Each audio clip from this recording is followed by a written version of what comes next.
Chapter 57. Of whales in paint, in teeth, in wood, in sheet iron, in stone, in mountains, in stars. On Tower Hill, as you go down to the London docks, you may have seen a crippled beggar or kedger, as the sailors say, holding a painted board before him, representing the tragic scene in which he lost his leg. There are 3 whales and 3 boats, and one of the boats, presumed to contain the missing leg in all its original integrity, is being crunched by the jaws of the foremost whale. Any time these 10 years, they tell me, has that man held up that picture and exhibited that stump to an incredulous world. But the time of his justification has now come. His 3 whales are as good whales as were ever published in Wapping, at any rate, and his stump as unquestionable a stump as any you will find in the western clearings. But though forever mounted on that stump, never a stump speech does the poor whaleman make, but with downcast eyes stands ruefully contemplating his own amputation.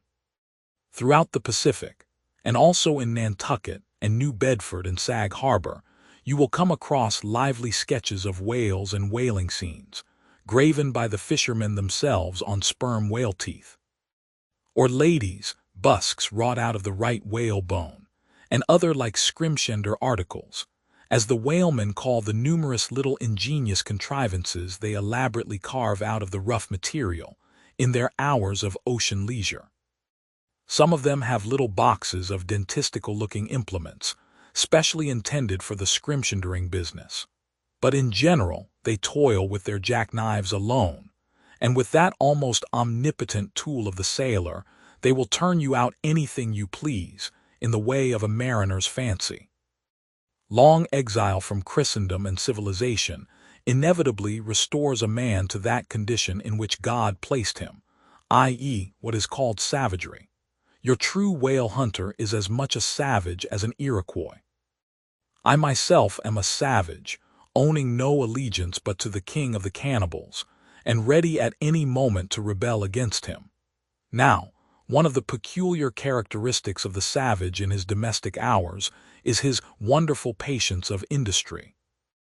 An ancient Hawaiian war club or spear paddle, in its full multiplicity and elaboration of carving, is as great a trophy of human perseverance as a Latin lexicon. For with but a bit of broken seashell or a shark's tooth, that miraculous intricacy of wooden network has been achieved, and it has cost steady years of steady application. As with the Hawaiian savage, so with the white sailor savage. With the same marvelous patience, and with the same single shark's tooth of his one poor jackknife, he will carve you a bit of bone sculpture, not quite as workmanlike, but as close-packed in its maziness of design as the Greek savage, Achilles' shield, and full of barbaric spirit and suggestiveness, as the prince of that fine old Dutch savage, Albert Dürer. Wooden whales, or whales cut in profile out of the small dark slabs of the noble South Sea warwood, are frequently met with in the forecastles of American whalers. Some of them are done with much accuracy. At some old gable-roofed country houses you will see brass whales hung by the tail for knockers to the roadside door. When the porter is sleepy, the anvil-headed whale would be best. But these knocking whales are seldom remarkable as faithful essays. On the spires of some old-fashioned churches you will see sheet-iron whales placed there for weathercocks, but they are so elevated, and besides that are to all intents and purposes so labeled with hands off, you cannot examine them closely enough to decide upon their merit.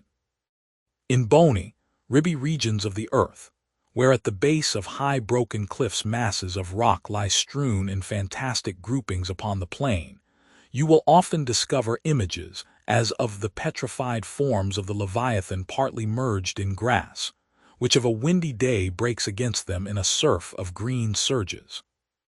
Then, again, in mountainous countries where the traveler is continually girdled by amphitheatrical heights, here and there from some lucky point of view, you will catch passing glimpses of the profiles of whales defined along the undulating ridges. But you must be a thorough whaleman to see these sights, and not only that, but if you wish to return to such a sight again, You must be sure and take the exact intersecting latitude and longitude of your first standpoint. Else so chance-like are such observations of the hills that your precise, previous standpoint would require a laborious rediscovery.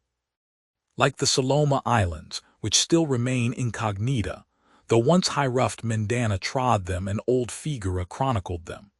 Nor when expandingly lifted by your subject can you fail to trace out great whales in the starry heavens and boats in pursuit of them. As when long filled with thoughts of war, the eastern nations saw armies locked in battle among the clouds. Thus at the north have I chased Leviathan round, and round the pole with the revolutions of the bright points that first defined him to me. And beneath the effulgent Antarctic skies I have boarded the Argonavis, and joined the chase against the starry Cetus far beyond the utmost stretch of Hydrus and the flying fish.